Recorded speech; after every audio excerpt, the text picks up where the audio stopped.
हो गया सबसे पहले यहाँ मौजूद सभी साथियों को मेरा क्रांतिकारी इस्तकबाल। जेएनयू स्टूडेंट्स यूनियन की तरफ से और जेएनयू के छात्रों की तरफ से आप लोगों की इस लड़ाई में हम लोग आप लोगों के साथ खड़े हैं, साथ में खड़े रहेंगे। मुझे याद है कि जब जेएनयू पे हमला होता है, अलीगढ़ मुस्लिम यूनिवर्सिटी उन पहली यूनिवर्सिटीज में से होता है जो हमारे साथ खड़े होने आप लोगों की लड़ाई के साथ भी हम लोग पुरजोर तरीके से सिर्फ जेएनयू का स्टूडेंट छात्र संघ ही नहीं, वहाँ का टीचर्स एसोसिएशन ने भी, यहाँ के टीचर्स एसोसिएशन ने देखा है। एक बात जो मैं यहाँ शेयर करना चाहती थी वो सबसे पहले यही था कि जब मुझे पता चला कि कुछ स्टूडेंट्स के ऊपर इतनी बर्बरता से यूपी पुलिस ने हमला किया है तो सच में मुझे एकदम अचंभा नहीं हुआ। ये वही स्टेट है जहाँ के जो सीएम होते हैं वो सीएम खुद ही जज है, वो सीएम खुद ही पुलिस है और खुद ही कोर्ट बैठाते हैं और अपने आप को जितने दंगे के केस उनके ऊपर है उनसे मुक्त भी कर लेते हैं। क्योंकि जब स्टूडेंट्स पे इतनी बर्बरता से हमला किया गया तो वो कोई अचंभे वाली बात नहीं थी। ये यूनिवर्सिटी भी लगातार लाइन से जिस तरीके से इस देश में शिक्षा को खत्म करने के लिए यूनिवर्सिटीज पे हमला किया जा रहा है, आज उनकी लाइन में ये यूनिवर्सिटी भी लाके फाइनली खड़ा हुआ है। मूत्र और गोबर के लिए यूनिवर्सिटी खोलने वाले लोग हमारी यूनिवर्सिटी का मतलब नहीं ये हमला आप लोग सोचिएगा, ये हमला कहीं आप लोगों पे इसीलिए तो नहीं हुआ था कि एक हफ्ता पहले आपने बोला था कि शाखा यहाँ नहीं लगेगा। यही बात है। ये हमला कहीं उसी का गुस्सा तो नहीं था कि 4 साल बाद अचानक तुमको याद आ रहा है कि यहाँ पे एक फोटो रखा हुआ है। अचानक एक सरकार को याद आता है कि एक फोटो रखा हुआ है, क्योंकि पढ़ने लिखने का कभी कवायद नहीं रहा तो हिस्ट्री का कोई कवायद इस सरकार का मकसद है और यही ये सरकार करती है। हमारी यूनिवर्सिटी पे जो हमला होता है, कुछ ही दिन पहले आप लोगों को भी पता होगा, आप लोग उन 62 यूनिवर्सिटीज में हैं जिनको ऑटोनॉमी दे दिया गया है। आप उन 62 यूनिवर्सिटीज में हैं जिनको बोला जा रहा है कि बाप के पास पैसा है तो पढ़ लो और नहीं है तो पान की दुकान पे बैठो। यही हमारी यूनिवर्सिटी के साथ करना चाहती है। अलीगढ़ मुस्लिम यूनिवर्सिटी पे हुआ हमला इस सरकार की राजनीति से अलग नहीं है। ये हमला एकदम राजनीतिक हमला है, जहाँ पे आप इसके खिलाफ खड़े रहिएगा तो आपकी यूनिवर्सिटी को बर्बाद करने का, बदनाम करने का ये सारे तरीके ढूंढते हैं। ये हमला स्टूडेंट्स ने ये देखा है और ये आरएसएस और बीजेपी के लोग होते कौन है, ये कौन है जो हमें हमारे देश के बारे में सिखाएंगे।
देशभक्ति की बात कर पाते हैं। इनका हिम्मत कैसे होता है? ये वही लोग हैं जिनके सावरकर फ्रीडम जब हमारा इंडिपेंडेंस का लड़ाई चल रहा था तो अंग्रेजों को चिट्ठी दिए थे कि मालिक हमको छोड़ दीजिए, हम तो आप ही के हैं। हम ये देशभक्ति की बात कर रहे हैं। ट्रू नेशन थ्योरी सबसे पहले किसने दिया था? फोटो क्यों दिखा है पार्लियामेंट में?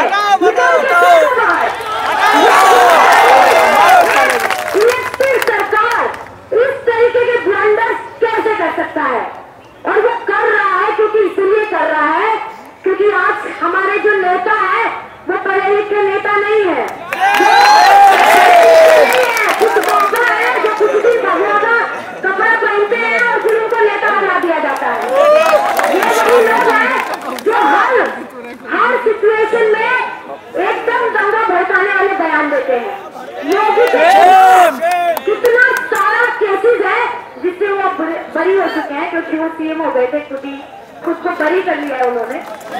ये कितना सारा इनके ऊपर खिलाफ केस है, इसका ब्यौरा और इसका जिम्मेदारी क्या जाके मोदी सरकार लेगा? वो आदमी जब भाजपा के लिए न्याय मांगा जा रहा था, जब गीता के लिए न्याय मांगा जा रहा था, तो वो आदमी उनको धमकी दे रहा है, उनको धमकी देता है कि हट जाओ यहाँ से, शांति से बोल रहा हूँ, हट जाओ यहाँ से। तुम्हारे बाप का नहीं है, हमारा है। किसी ऐसे व्यक्ति का नहीं है जिसका हमारे देश के इंडिपेंडेंस में ना कभी कोई कंट्रीब्यूशन रहा, ना इस देश की एकता को, डाइवर्सिटी को सेलिब्रेट करने का इन्होंने कभी मुंह पे भी दिखावा नहीं किया। आज इस देश में गौशाला इतनी है जितने स्कूल होने चाहिए। आज इस देश में गौशाला इतनी है जितनी यूनिवर्सिटीज होनी चाहिए थी। ये सरकार सिर्फ गोबर में सोना ढूंढ सकती है और इसको कुछ नहीं आता। और यही दिक्कत इन लोगों को हम लोगों से है कि हम लोग कुछ चंद लोग जो आज तक इन यूनिवर्सिटीज में आके पढ़ पा रहे थे, गरीब घरानों से जो यूनिवर्सिटीज में आ रहे थे, उनको कैसे बेदखल किया जाए। वो बेदखल करने के लिए ये आज इकोनॉमी का ढकोसला लाए हैं ताकि अगर हम लोग आएंगे तो हक की लड़ाई भी लड़ेंगे, हम लोग आएंगे तो सवाल भी पूछेंगे, हम लोग आएंगे तो ये पूछेंगे कि उन्नाव में जिसने बलात्कार किया था उस एमएलए को अभी तक पार्टी में क्यों रखे हो। हम लोग आएंगे तो हम लोग ये सवाल पूछेंगे कि आसिफा के रेपिस्ट के पक्ष में जिन लोगों ने रैलियां निकाली थी उसको तुमने जम्मू कश्मीर के कैबिनेट में बैठा दिया। आज ये वही सरकार है जो बात बात पे, मुझे लगता है 4 साल हो गए हैं और हम लोगों को ये आदत भी हो गया होगा सुनने का कि देखो वहां पे याचिन पे जवान खड़ा हुआ। ये सरकार जो ये बोलता है कि देखो डिमोनेटाइजेशन पे सवाल मत करना, याचिन पे जवान खड़ा हुआ। देखो इस बात पे सवाल मत उठाना कि हम रेपिस्ट को डिफेंड कर रहे हैं क्योंकि सियाचिन पे जवान खड़ा हुआ है। और अभी कर्नाटक में, ये बात मैं स्पेसिफिकली इसलिए बोल रही हूँ क्योंकि अभी कर्नाटक में कल ही परसों का बात है, मोदी जी स्पीच दे रहे थे, वो भी पढ़ के, मतलब वो खुद नहीं बोल रहे थे, पढ़ के वो स्पीच दे रहे थे वहां पे। और उसमें भी उन्होंने फैक्चुअल एरर किया। उनका मानना है कि जो आर्मी के सेकंड जनरल थे तिमैया, वो 1948 में जनरल बने। 1948 में कोई नहीं बना था, पहले भी 49 में बने। ये देशभक्ति है इनका, ये देशभक्ति है इनका, जहाँ पे इस देश के बारे में इनको कुछ नहीं पता। ये वही आरएसएस के लोग हैं, ये वही आरएसएस के लोग हैं जो आपको और हमको एक दूसरा एनिमी बताते हैं। ये बात बात पे हम लोगों को पाकिस्तान का वीजा बांटते रहते हैं। दे रहे हो क्या? घूम आते हैं। पाकिस्तान का वीजा बहुत मुश्किल से मिलता है, दे रहे हो क्या? घूम ही आते हैं। लेकिन ये देश तुम्हारे बाप का नहीं है, मेरा है। आरएसएस के बाप का नहीं है, हमारा है। इस देश में हमारी यूनिवर्सिटीज में कैसी पढ़ाई होगी,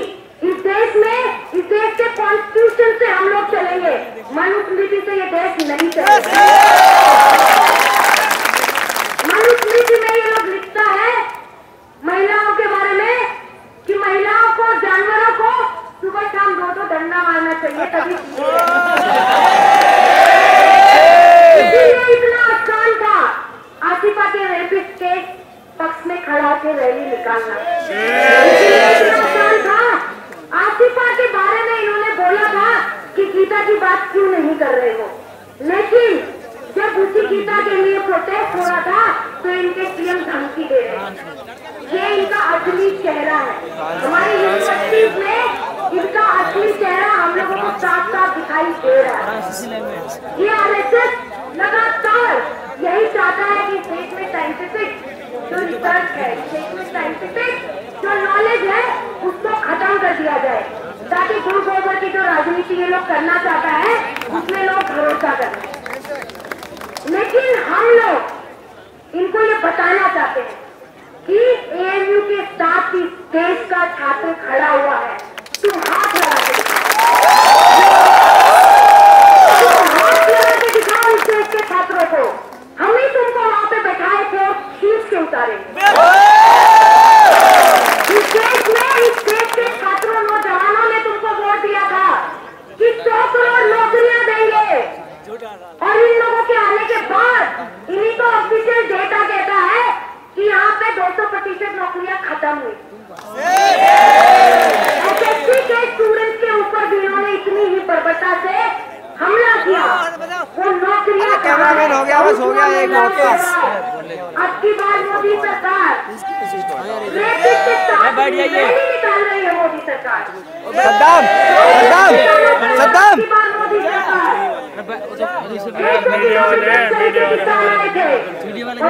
सरकार है, इन लोगों ने उनको दोबारा बुलाने का इंतजाम कर दिया है। एक वादा नहीं माना। आज इस देश में ये स्थिति पैदा किया है बीजेपी सरकार ने कि इस देश में सिर्फ प्राइमरी का बच्चा होगा जो सड़क पर नहीं निकला होगा। इस देश में सिर्फ प्राइमरी का बच्चा बचा हुआ है जो आज तक सड़क पर नहीं निकला है। सीबीएसई के घोटाले से लेकर, एसएससी के घोटाले से लेकर, महिलाओं से लेकर, किसानों से लेकर, मजदूरों से लेकर कोई तबका नहीं बचा है जो रोड पे खड़ा होकर नहीं बोला है। जो रोड पे खड़ा होकर नहीं बोला है कि बहुत हो गया प्रभु, अब चले गए। ये सरकार की कितनी ही मंशा हो, ये आरएसएस बीजेपी की हमेशा से मंशा रही है। बहुत प्राउडली ये लोग बोलता है कि हिंदू राष्ट्र बनाएंगे। हिंदू राष्ट्र का इनका थ्योरी बहुत पहले का है, लेकिन इस देश में जो 70 सालों में नहीं होने दिया वो अब भी नहीं होने देगा। इस देश में जो 70 सालों में इनकी बकवास नहीं बर्दाश्त की, अब भी नहीं करेंगे। और अपनी पढ़ाई लिखाई से, क्योंकि कितना ही चिल्लाएगा, आर्गुमेंट तो होता नहीं, अपनी पढ़ाई लिखाई से, अपनी साइंटिफिक नॉलेज से तुम्हारे अंधविश्वास को हम लोग उखाड़ के फेंकेंगे। 2019 बहुत दूर नहीं है, 2019 बहुत दूर नहीं है, और 2019 में इनको बताने की बहुत जरूरत। भाई इसको बिठा दो यार, भाई इनको बिठाओ यार भाई। किसी की नहीं है, वो सरकार नहीं रहेगी। इसी बात के साथ यूनियन और इस देश का मुझे जो लगता है कि पूरा छात्र समुदाय एएमयू के साथ खड़ा हुआ है। एएमयू में फ्रांस वाला नहीं है, पहले से फ्रांस वाला तो खड़ा है। यहाँ का छात्र डिसाइड करेगा। किसी और के लिए नहीं बनाई गई है। इन यूनिवर्सिटी का वजूद इसलिए है क्योंकि हम छात्र हैं यहाँ पे, वो है नहीं ना, छात्र पढ़ने आते हैं यहाँ पे। कोई और हमको नहीं बताएगा कि मेरा यूनिवर्सिटी कैसे चलेगा। मेरी यूनिवर्सिटी में गोबर पर रिसर्च होगा कि गौमूत्र पर रिसर्च होगा, मुझे नहीं बताओगे। मेरे यूनिवर्सिटी में टीचर्स, मेरे स्टूडेंट्स तय करेंगे कि इस यूनिवर्सिटी में क्या होगा। और एएमयू भी अपने लिए खड़ा हुआ है और तुमको तुम्हारी औकात अब बताए। एक लाइन जो शायद सही ना हो, लेकिन मुझे याद आ रही है इनके जो जिस तरीके से इनका एजेंडा होता है हर बार। आज एएमयू पे हमला हुआ है कि आप ऑटोनॉमी पे सवाल मत उठा पाए। आज एएमयू पे हमला हुआ है कि आप ऑटोनॉमी पे सवाल मत उठाइए। जब जेएनयू पे हुआ था इसलिए हुआ था कि आप सरकार के खिलाफ आवाज मत उठाइए। और यही इनकी मंशा है।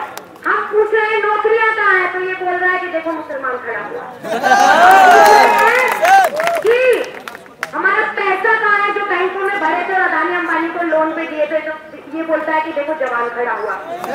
यही इसका राजनीति है। लेकिन एक शायर की लाइन जो मुझे याद आ रही है, जिसके साथ मैं अपनी बात खत्म करना चाहूंगी, कि सबका बहा है खून इस सरजमी पे, हिंदुस्तान किसी के बाप का थोड़ी।